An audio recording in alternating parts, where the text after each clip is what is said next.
এই নিয়ে যান 1 টাকা কেজি জিলিপি নিয়ে যান, ফুরিয়ে গেলে পাবেন না, নিয়ে যান।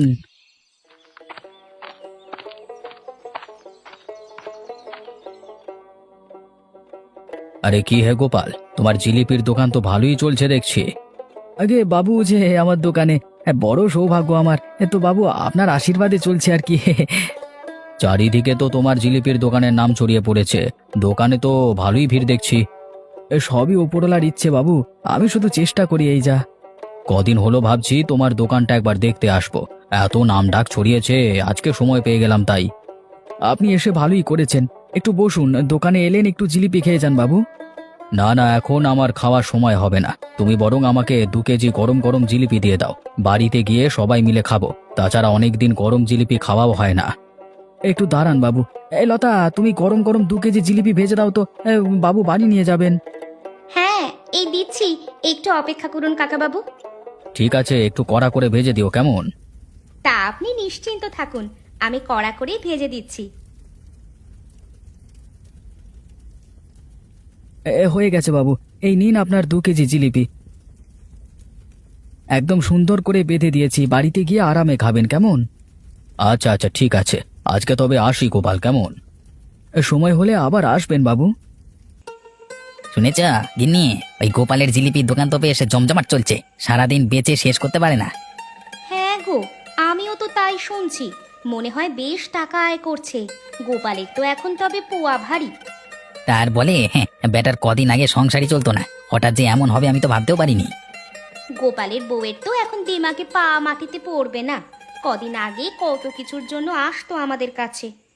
কিভাবে যে এত খ্যাতি পেলো আমার মাথায় ঢোকে না, আমাদের কপালে এমন হয় না কেন কে জানে।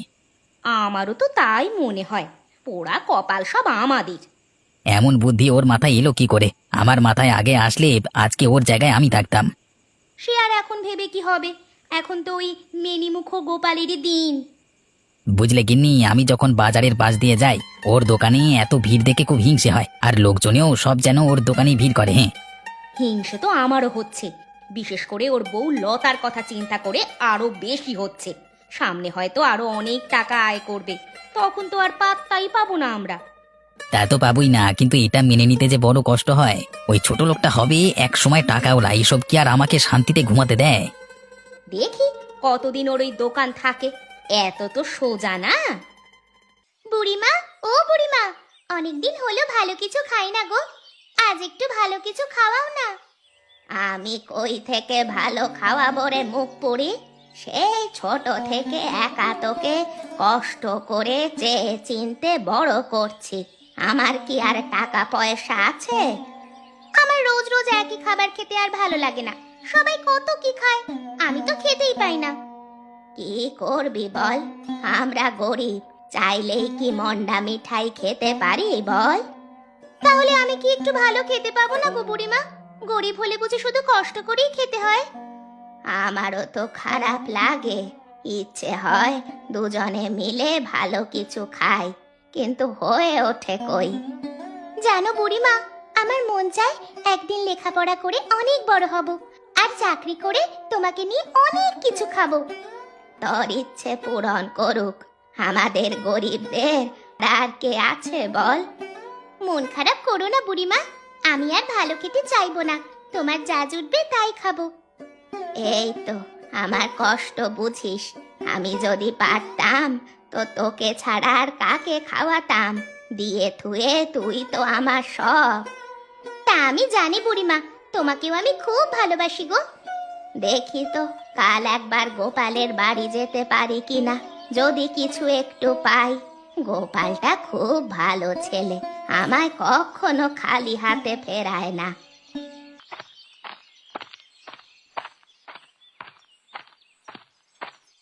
কি ব্যাপার খগেনদা আর হরিপদ কাকা যে, বসো বসো, তোমাদের জিলিপি দি।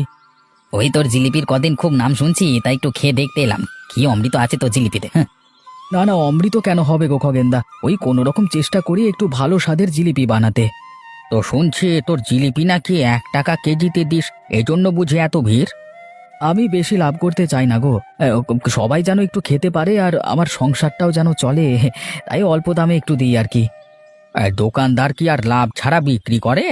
ভেতরে কোনো বিষয় থাকে, তা কি আর তুই বলবি, এখন তাড়াতাড়ি দে দেখি, 1 প্লেট জিলিপি দে, একটু খেয়ে দেখি কেমন। তোমরা একটু বসো, এই নাও তোমাদের 2 প্লেট জিলিপি।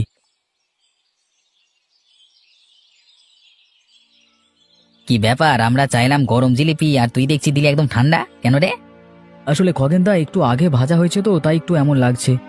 তোর দোকানদারের এই বড় সমস্যা জানিস তো, ভুল করবি কিন্তু গলাবাজি কমাবি না, হ্যাঁ? কিছু মনে করো না খগেনদা, আজকে লতার শরীরটা খারাপ তো তাই একেবারে জিলিপি ভেজে নিয়েছি। তো কেমন লাগছে খেতে?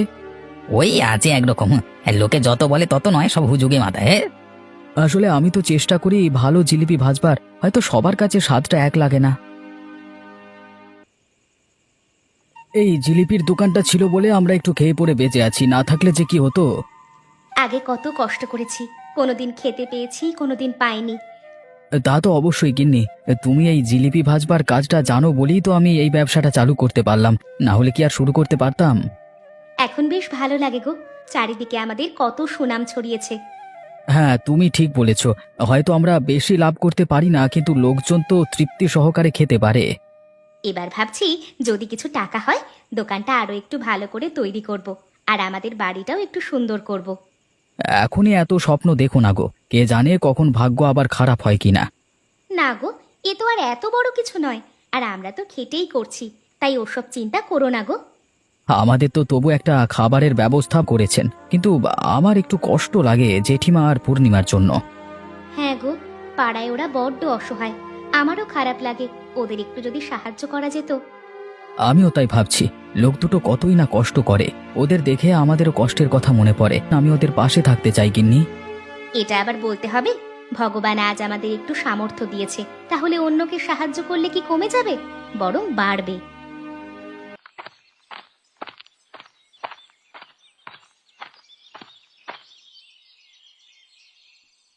গোপাল, ও গোপাল, বাড়িতে আছিস বাবা? আরে সাত সকালে যে জেঠিমা, তা কোনো বিপদ টিপদ হয়নি তো? না বাবা, বিপদ টিপদ তেমন নয়, একটু কথা বলতে এলাম। তা কি কথা বলে ফেলো তো, আমরা আরো কালকে রাতে তোমাদের গল্পই করছিলাম গো জেঠিমা। আর বলিস না বাবা, কদিন ধরে খুব অভাব যাচ্ছে, তুই তো সব জানিস, ওই নাতনিটাকে নিয়ে কত কষ্টে দিন পার করি। আমি জানি সব, ও তোমাকে বলতে হবে না জেঠিমা, তুমি বসো। না রে বাবা, আজ আর বসবার সময় নেই, কিছু যদি পারিস তোর এই বুড়ো জেঠিমাকে একটু সাহায্য কর বাবা, নাতনিটা ছোট মানুষ, রোজ খারাপ খেতে খেতে কষ্ট পাচ্ছে। আচ্ছা থামো, আমি কি করতে পারি দেখছি। কই গো লতা, কিছু টাকা আনো তো। একটু দাঁড়ান জেঠিমা, ভিতর থেকে এনে দিচ্ছি। হ্যাঁ তুমি যাও বৌমা।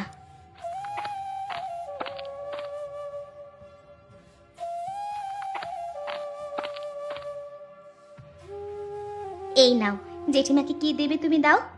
এই নাও জেঠিমা, এটা রাখো, আর কোনো সমস্যা হলে অবশ্যই আমাকে বলো, আমি তোমার ছেলের মতোই তো। খুব উপকার করলি বাবা।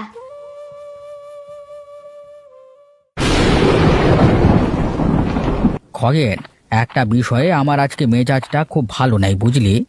কেন, তোমার আবার কি হলো গো, হঠাৎ তোমার মেজাজ গরম যে? কদিন হলো দেখছি গোপাল আমার চিরশত্রু ওই বুড়ির সঙ্গে বেশ মিল লাগিয়েছে, আবার খুব সাহায্যও নাকি করছে।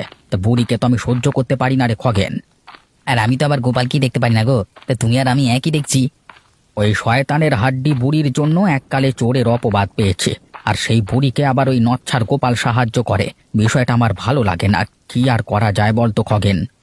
কি আর করবে কাকা, দুই শয়তানদের হাড্ডি এক হয়েছে, এগুলোকে ঝোপ বুঝে কোপ মারতে হবে। কদিন আগে এই গোপাল ভাত পেত না, সে আবার এখন বুড়ির দায়িত্ব নেয়, আর কি দেখবো।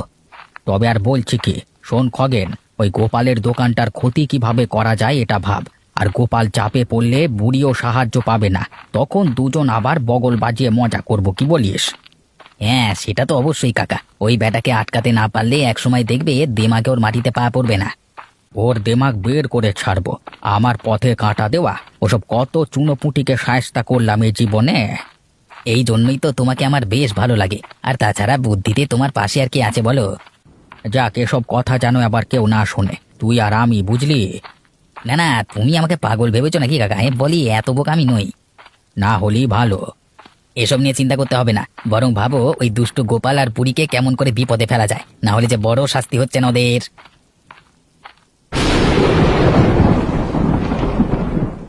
আজকাল যতই বেচা কেনা বাড়ছে ততই চিন্তাও বাড়ছে গো লতা। শত্রু মিত্রের তো কোনো অভাব নেই। আমারও চিন্তা হয় গো, কে আবার কখন হিংসে শুরু করে। আমরা নরম সরম মানুষ। তুমি তো জানোই কত কষ্ট একসময় সহ্য করেছি। আজ একটু পরিশ্রম করে এমন হয়েছি। কারোর তো ক্ষতি করি না, কিন্তু কানে আসে নানান কথা। যে যা বলে বলুক, তুমি আবার কিছু বলো না। মানুষ অনেক কথা বলবে, কটা আর আটকাবে। তার মধ্যে কম দামে জিলেপি বেচায় গঞ্জের ময়রারাও খুব নাকি চটে আছে, কিন্তু আমি তো শুধু সামান্য লাভে দোকান করি, এতে আমার ঠিক পুষিয়ে যায়। কি আর বলবে, সব দোকানিগুলো হয়েছে পাজি। মানুষকে দুটো ন্যায্য টাকায় জিনিস দেবে, তা দিতে দেবে না, ঠিক যেন ওদের মাথায় কাঁঠাল ভেঙে খাচ্ছি। যাকগে সেসব কথা। জেঠিমার খোঁজ নেওয়া হচ্ছে না কদিন। পূর্ণিমাটা যে কি খাচ্ছে, হ্যাঁ বেচারার আমি না থাকলে খুব কষ্টে থাকে গো। তা আমি জানি, জেঠিমাটাও বুড়ো হয়ে গেছে, কিভাবে যে চলে। আমারও খুব মায়া হয় গো। তোমার সঙ্গে আমার এই বড় মিল। কারোর দুঃখ কষ্ট সহ্য হয় না আমাদের, আর মানুষের সেবা আমাদের কর্তব্য। অনেক রাত হয়ে এলো, এসব গল্প করে আর কি করবে বলো। চলো ঘুমিয়ে পড়ি, কাল আবার সকাল সকাল উঠতে হবে, জিলিপির আটা মাখতে হবে। বুঝলে তোমরা, এই নচ্চার গোপাল 1 টাকার জিলিপি বেচে চোখে ধুলো দিচ্ছে। হ্যাঁ, কোথাও কি কাউকে এমন দামে জিলিপি দেয়, তার মানে কিছু রহস্য আছে। ঠিকই বলেছিস খগেন। এই গোপাল কোনো চাতুরি ছাড়া কিভাবে 1 টাকায় জিলিপি দেয়, আর ঠিক ও আমাদের বাসি পচা খাওয়ায়। সেটা কি আর বলতে হবে, মানুষ ঠকিয়ে এখন বড় নামটা কামাচ্ছে। দুই স্বামী স্ত্রী মিলে যেন জেঁকে বসেছে, কিন্তু দুটোই পাজির পাটকাঠি। বাসি পচা আটার জিলিপি 1 টাকায় বেচে নিজের নাম কামানো, আর নিরীহ লোকগুলোর ক্ষতি করা।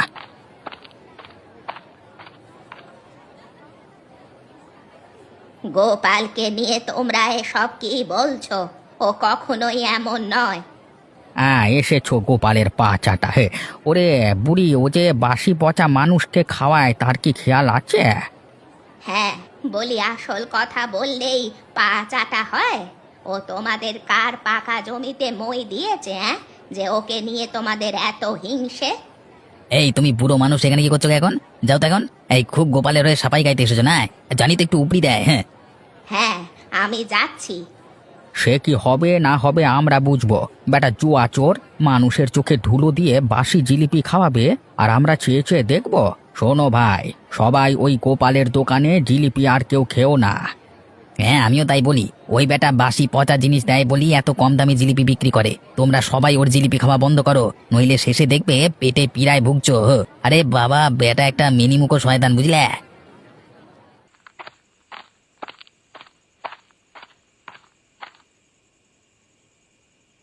গোপাল, অগোপাল, বাড়িতে আছো? জেঠিমা, যে হঠাৎ রাতের বেলায় কোনো বিপদ টিপদ হয়নি তো? না বাবা, কিসের আর বিপদ। চারিদিকে শত্রুদের যা বাড়বাড়ন্ত, তাতে চলা খুব মুশকিল। কেন গো জেঠিমা, কোথায় আবার কে কি করলো? আর বলিস নে বাবা, আজ দুপুরে বাজারের রাস্তা দিয়ে বাড়ি আসছিলাম। পথে দেখি ওই নচ্ছার খগেন আর পাজি হরিপদ সব লোক নিয়ে বসে তোর নামে মিথ্যা রটাচ্ছে, আরো সব কি কি বলছে।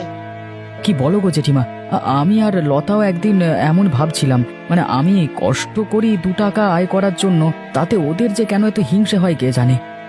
আমি এসব শুনে থাকতে না পেরে একটু বলতে গেলাম, আর দুজনে মিলে আমায় যা তা কথা শুনিয়ে দিল। হ্যাঁ গো দাদা, আমার খুব ভয় হচ্ছিল।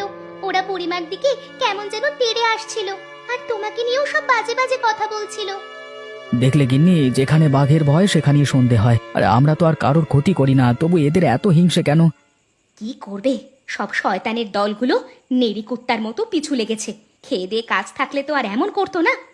ঠিকই বলেছ গিন্নি, কি করে অন্যের ক্ষতি করবে এগুলো নিয়ে ওদের চিন্তা। তুই যে আমায় একটু সাহায্য করিস, এটা নিয়েও ওদের মাথা ব্যথা। এসব নিয়েও কথা শোনালো, বলে আমি নাকি তোর পা চাটা। ছি ছি ছি ছি, এভাবে বলেছে অমানুষগুলো। তুমি বুড়ো মানুষ, আমি তোমার ছেলের মতো হয়ে একটু সাহায্য করি, এতেও সমস্যা? আমি বলি কি, কাল একবার অবিনাশ বাবুকে বিষয়টা জানানো দরকার, না হলে হয়তো আরো ক্ষতি করবে ওই পাজির দল। তুমি ঠিকই বলেছ, তবে কালকে একবার যাবো বিষয়টা নিয়ে। আরে গোপাল যে তা হঠাৎ কি জন্য? একটু সমস্যায় পড়ে এসেছি বাবু। তোমার আবার কিসের সমস্যা বলো দেখি। আপনি তো জানেন কমাস হলো আমার 1 টাকার জিলিপির দোকানটা শুরু করেছি। দাম কম হওয়ায় আপনাদের আশীর্বাদে বেচা কেনাও বেশ ভালো, কিন্তু সমস্যা হলো হ্যাঁ হ্যাঁ, কি সমস্যা বলো তো? হরিপদ কাকা আর খগেন দাদা মিলে আমার দোকানটা নিয়ে মিথ্যে ছড়াচ্ছে। এই দোকান করেই কোনো রকমের সংসারটা চলে, দোকানটা চলে গেলে আমার বড় বিপদ হবে বাবু। গোপাল খুব বেশি লাভ করে না দাদা বাবু, যা অল্প লাভ হয় তাতেই ও খুশি। আমি ওকে বেশ চিনি, ও আমার পাশে না থাকলে আমার যে কি হতো। তোমাদের কথা আমি বুঝেছি, কিন্তু বেটাদের তো হাতে নাতে না ধরলে কিছু স্বীকার করবে না। এখন তবে কি করব কাকা বাবু, আমি তো বড্ড নরম মানুষ, ওই অমানুষগুলোকে কিভাবে সামলাই বড্ড চিন্তায় থাকি। আমার ওপর শত্রুতা ওই হরিপদর, আর গোপাল আমাকে সাহায্য করে বলে গোপাল এখন ওর শত্রু। আমি নিজে ওদের গোপালের নামে মিথ্যা বলতে শুনেছি। তোমরা এক কাজ করো, কটা দিন চোখ কান খোলা রেখো। আমার মন বলছে ওরা কোনো একটা পায় তারা করবে। তবে এখন আমার উপায় কি হবে? আমি তো বড্ড সরল মানুষ, ওদের কিভাবে আটকাবো? তোমাকে কিচ্ছু করতে হবে না, কদিন একটু রাত জেগে দোকানের আশেপাশে থেকো। আমার পূর্বের জ্ঞান বলছে ওরা তোমার হাতে ধরা খাবে। ঠিক আছে বাবু, তাই করছি। গিন্নি চুপ করে বসে থাকো, শব্দ করলে হয়তো টের পেয়ে যাবে। চারিদিকে যা মশা আর অন্ধকার, একটু ভয় লাগছে গো। আরে কিসের আবার ভয়? আরে লাঠি আছে তো, বেটাদের ঠিক আজকে ধরে ফেলবো। দেখো তো, দোকানের দিকে কে যেন আলো মারছে। হ্যাঁ হ্যাঁ, তুমি চুপ করো। ওই বেটারা চাদর মুড়ি দিয়ে এসেছে, একটু থামো তো, কি করে দেখি। ওরা জলের মতো কি ছিটোচ্ছে গো। দেখি, লাঠিটা হাতে দাও তো, তুমি পেছনে থাকো। এই এই কে রে? কে কোথায় আছো? এখানে এসে চোর ধরেছি, চোর! তুই করতে গেলি, তুই করতে গেলি ওই বাড়ি। কোত্থেকার আসবো? শেষমেশ আমার দোকানে আগুন দেওয়া হচ্ছে, মনে এত হিংসে? হ্যাঁ, আর একটা কে রে? এই বেটা চাদর খোল। ও, এ তো দেখছি হরিপদ কাকা। ছি ছি ছি ছি, বুড়ো মানুষ হয়ে এসব করো? আমাকে ছেড়ে দে গোপাল, ওই পাজি খগেনের পাল্লায় পড়ে এখানে এসেছি। চুপ করো শয়তানের দল, মনে মনে তোমাদের এত নোংরামি লজ্জা করে না? এখন ইচ্ছে করছে লাঠির বাড়িতে হাত পা ভেঙে দিই, নেহাত বুড়ো মানুষ। গোপাল, এবারের মতো আমাদের ছেড়ে দে, আর কখনো এমন হবে না। আমরা আসলে অন্ধ হয়ে গেছিলাম। আমি কি ক্ষমা করব? কালকে সকাল হোক, সবার সামনেই না হয় ক্ষমা চেয়েও। এত বড় ক্ষতি করতে এসেছো, আবার ক্ষমা চাইছো? বাবু, এই যে 2 পাজিকে কালকে একসাথে হাতে নাতে ধরেছি, আমার দোকানে আগুন দিচ্ছিল। কি সর্বনাশ! এত বড় ক্ষতি করতে গেছিল। আর হরিপদ, তুমি বুড়ো হয়েছো, কোনো আক্কেল জ্ঞান নেই তোমার। খগেন না হয় একটা শয়তানের পাটকাঠি, তা সবাই জানে, তার সঙ্গে তুমিও। আমার কোনো দোষ নেই দাদা বাবু, ওই নচ্ছার খগেন জোর করে আমাকে ডেকে এনেছে, সব দোষ ওর। আমার একার দোষ নেই কাকা বাবু, ওই বুড়ো বুড়িমার উপর রাগ ঝাড়তে আমাকে সঙ্গে নিয়েছে। বুঝেছি, তোমরা দুটোই যে শয়তানের হাড্ডি তা আর বুঝতে কারো বাকি নেই। তোমরা একটা ছেলের দোকান ঘর পুড়িয়ে দিতে চাও, কত নীচ তোমরা ভেবেছো! ছি, ভাবতেও মাথায় রাগ ওঠে। কাকাবাবু, ওদের উচিত শিক্ষা না দিলে ঠিক হবে না। তুমি ঠিকই বলেছো গোপাল, এদের আজকে এমন শাস্তি দেব, কখনো এমন করবে না। এমন শাস্তি দেন না বাবু, আমাকে দয়া করে ছেড়ে দিন, আর করবো না। চুপ কর, দোষ করেছে আবার ছেড়ে দেওয়া? আজকে এখানে 200 বার দুজনে দুজনার কান ধরে উঠবোস করবে, তারপর এই গোপাল আর এই পূজার বুড়িমার পা ধরে ক্ষমা চাইবি। এবার ঠিক বিচার হয়েছে বাবু, এদের এমনই করতে হবে। এ গায়ে এখন থেকে কেউ কাউকে হিংসে করবে না। হিংসে করলে বা কারোর ক্ষতি করলে সবার এমন শাস্তি পেতে হবে।